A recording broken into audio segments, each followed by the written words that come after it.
Bienvenue dans notre émission. Aujourd'hui, on va se pencher sur une affaire qui secoue vraiment le monde de l'immobilier tokenisé, City of Detroit contre Real Token.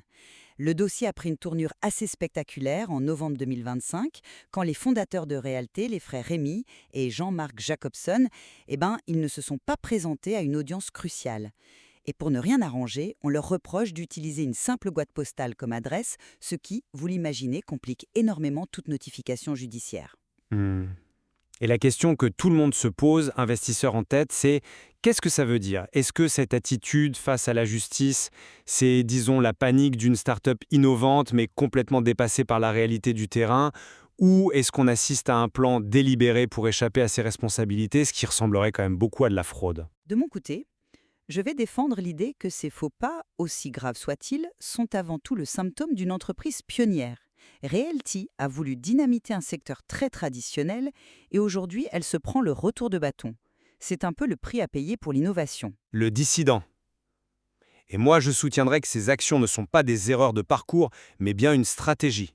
Une méthode d'évasion systématique qui révèle un problème de fond sur l'intégrité et au final sur la viabilité de tout le projet Realty. Alors, il faut être clair, les accusations de la ville de Détroit sont très lourdes. On parle de centaines de violences du code de l'urbanisme, de négligence, de conditions de vie dangereuses pour les locataires. Ça, ce sont les faits. Mais il faut regarder la situation dans son ensemble. Realty, à la base, c'est une entreprise de la tech, née dans le monde un peu abstrait de la blockchain, et qui s'est heurtée de plein fouet à la réalité la plus laidie, la plus terre-à-terre qui soit, la gestion immobilière. Les murs qui s'effritent, les squatteurs, les réglementations locales. Ce que cette affaire nous montre, c'est que la tokenisation, ça ne résout pas les problèmes de plomberie. La promesse de la blockchain, c'est de fluidifier les transactions, pas de réparer un toit qui fuit. Je pense qu'ils ont vendu une vision technologique en sous-estimant totalement la complexité humaine et matérielle du métier. Ce sont des frictions violentes, c'est vrai, mais prévisibles. Et concernant leur absence au tribunal, oui, c'est un très mauvais signal, mais dans un dossier aussi complexe, avec des millions en jeu, une stratégie juridique peut parfois passer par des manœuvres un peu déroutantes. D'ailleurs, lors de leur appel à la communauté en novembre, la direction a promis de réparer la situation à Détroit. C'est bien la preuve qu'ils cherchent des solutions, pas à fuir. Le risque est énorme, j'en conviens, mais c'est le propre d'un secteur pionnier. Le dissident, j'entends l'argument de la friction, mais il a ses limites. On ne parle pas ici d'un petit bug ou d'un retard de chantier, là. On parle de se soustraire à la justice dans le cadre du plus grand procès pour nuisance publique de l'histoire de Détroit. Ça, ce n'est pas une friction, c'est un acte de défiance. C'est une façon de dire au système judiciaire « vous ne m'aurez pas ». Et cette volonté d'évasion, pour moi, c'est la clé de tout le dossier. L'utilisation d'une boîte postale, ce n'est pas une maladresse administrative, c'est une technique pour devenir un fantôme légal. Et ce n'est pas la première fois. Ils ont déjà utilisé ce procédé en 2016 dans une autre affaire, Liquid Beats Corp contre Shavers. Donc on voit bien que ce n'est pas une erreur, c'est une habitude. Et cette habitude s'inscrit dans un schéma beaucoup plus large. On a la vente de tokens pour 39 maisons dans l'affaire Brewer Park Homes, des maisons qu'ils n'ont en fait jamais possédées. On a l'utilisation d'un, je cite, réseau complexe de sociétés écrans qui dilue toutes les responsabilités. Et on a 2 ans sans le moindre audit financier. Mises bout à bout, ces pièces dessinent non pas le portrait d'un innovateur maladroit, mais celui d'une organisation qui a fait de l'opacité son principe de gouvernance. Et ça met en danger tout le monde, les locataires comme les investisseurs. Vous dressez un tableau très sombre en vous focalisant sur les manquements procéduraux, mais en faisant ça, on passe peut-être à côté du vrai problème, qui est opérationnel. La direction le reconnaît elle-même. Ils ont admis être dépassés par la gestion sur le terrain. C'est ça le cœur du problème. Leur absence à une audience, aussi critiquable soit-elle, pourrait être une tactique pour gagner du temps. Le temps de restructurer leurs opérations ou peut-être de contester la compétence même du tribunal sur une affaire qui touche à des actifs numériques. Est-ce une bonne stratégie ? L'avenir nous le dira. Mais c'est une possibilité qu'on ne peut pas juste écarter en criant à la fraude. Mais attendez, quelle stratégie de défense commence par un mépris du tribunal ? C'est totalement contre-intuitif. Le risque immédiat, là, c'est un jugement par défaut. Pour ceux qui nous écoutent, ça veut dire que le juge peut simplement donner raison à la ville de Détroit, parce que les accusés ne sont pas là pour se défendre. Ce serait un désastre absolu pour les investisseurs. Leurs actifs pourraient être saisis. Comment est-ce qu'une tactique qui risque de tout faire perdre peut être une défense crédible ? C'est un risque calculé, peut-être. S'ils estiment que le procès est perdu d'avance sur la forme, ils peuvent tenter de jouer une autre carte en coulisses. On ne connaît pas tous les détails de leur stratégie. Le dissident, l'argument du calcul s'effondre quand on regarde leur passif. Ce n'est pas un acte isolé. Une autre de leurs sociétés, Nimbus Mining, a déjà fait l'objet d'un jugement par défaut pour exactement la même raison. Non-comparution dans l'affaire Seidnia contre Nimbus Mining. Là, on ne peut plus parler de coïncidence ou de tactique, c'est un modus operandi. C'est une méthode.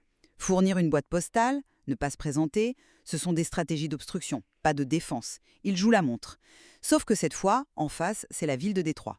Admettons que ce soit de l'obstruction. N'est-ce pas justement le signe d'une entreprise aux abois qui se bat comme elle peut contre un système qui n'est pas fait pour elle? Leur vision, celle de leur livre blanc, c'est de démocratiser l'immobilier. Ils sont des pionniers des Real World Assets, les RWA. Pour simplifier, c'est l'idée de transformer une maison en jeton numérique sur la blockchain pour que n'importe qui puisse en acheter une fraction. C'est une révolution potentielle. Mais la réglementation, elle, n'a pas suivi. L'affaire de Détroit, c'est un signal d'alarme pour toute cette industrie. Ça force Realty à apprendre à la dure.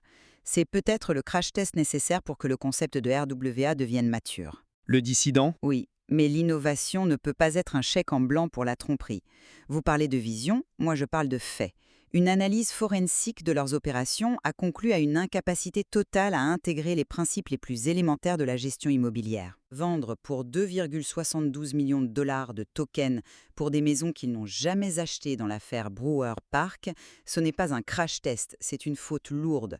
La propriétaire des maisons l'a confirmé, ils n'ont jamais finalisé la transaction. Pendant ce temps, ils encaissaient l'argent des investisseurs. Qu'est-ce que c'est si ce n'est pas tromper le client ? C'était peut-être une vente conditionnée à la finalisation de la levée de fonds. Le montage peut être complexe, enfin. Le dissident. Complexe ou malhonnête. La conséquence, c'est que des locataires se retrouvent pris au piège, obligés de payer des milliers de dollars de leur poche pour des réparations urgentes, parce que personne ne répond. Et que dire de la promesse de rendement? Promettre 10% de rendement sur des logements sociaux dont les loyers sont plafonnés, c'est décrit par les experts du dossier comme une impossibilité physique. L'écart entre le marketing et la réalité est abyssal, et c'est là que se niche le mensonge. Ce n'est plus de l'innovation, c'est de la fiction. Vous présumez de la mauvaise foi. Moi, j'y vois plutôt une équipe qui a eu les yeux plus gros que le ventre. Le projet était trop ambitieux, la croissance trop rapide, et la réalité les a rattrapés? Mais est-ce une raison pour tout jeter? L'entreprise n'a pas mis la clé sous la porte. Ils continuent de communiquer, ils gèrent encore des centaines de propriétés et surtout, ils essaient de régler les problèmes. L'appel communautaire de novembre le montre. C'est un chaos, oui, mais c'est un chaos actif. La question pour un investisseur, c'est de savoir s'ils peuvent sortir de cette crise. Est-ce que cette épreuve va les transformer en un acteur plus mature? Le dissident. Honnêtement, je ne vois pas comment un investisseur rationnel pourra encore y croire. Le risque juridique est devenu incalculable. Au-delà de Détroit, le procès Seidnia les accuse frontalement de fraude. Et puis, il y a l'opacité financière. On a découvert après coup que plus de 40 de leurs maisons étaient grévées d'hypothèques, jamais divulguées aux investisseurs. C'est une information capitale qui a été cachée. Et puis, il y a ce retard de 2 ans dans la publication des états financiers. 2 ans, hein. Ils ont invoqué des difficultés avec un logiciel comptable, il me semble. Le dissident. C'est une excuse qui ne tient pas sur une si longue période. N'importe quel expert comptable vous le dira. Un tel délai, c'est le symptôme de défaillance de contrôle systémique. Soit leur compta est un chaos indescriptible, soit ils ont quelque chose à cacher. Dans les 2 cas, c'est rédhibitoire. Leur modèle même, ce labyrinthe de sociétés écrans, est en contradiction totale avec la promesse de transparence de la blockchain. Ils utilisent une technologie de transparence pour créer de l'opacité. L'investissement n'est plus risqué, il est irrationnel. On demande aux gens d'investir à l'aveugle. Je le formulerai différemment. Le fait qu'il n'ait pas disparu malgré cette tempête est en soi un signe. Ils auraient pu prendre l'argent et fuir. Ils ne l'ont pas fait. Ils sont là, ils font face, même maladroitement. C'est peut-être le moment de vérité qui va séparer les vrais projets RWA des simples concepts. On a vu des entreprises comme Tesla ou Amazon frôler la faillite, affronter des crises terribles pour en sortir grandis. Je ne les compare pas en termes de succès, bien sûr, mais en termes de parcours. Pour un investisseur très averti qui comprend le risque de tout perdre, la question est de savoir s'ils ont les reins assez solides pour pivoter. Balayer le projet d'un revers de main aujourd'hui, c'est peut-être passer à côté d'un retournement de situation. Le dissident contre. Pour résumer, pour moi, les manœuvres pour échapper à la justice ne sont que la pointe de l'iceberg. Elles révèlent une culture d'entreprise fondée sur l'opacité et le mépris des règles. Quand on additionne tout, l'absence au tribunal, les audits manquants, la vente d'actifs non possédés, les hypothèques cachées, on obtient le portrait d'une entreprise qui a systématiquement failli à ses obligations. Dans l'investissement, tout repose sur la confiance. Et aujourd'hui, la confiance envers Realty est, à mon sens, irrémédiablement brisée. Pour conclure, je dirais que les erreurs de Realty sont graves, c'est indéniable.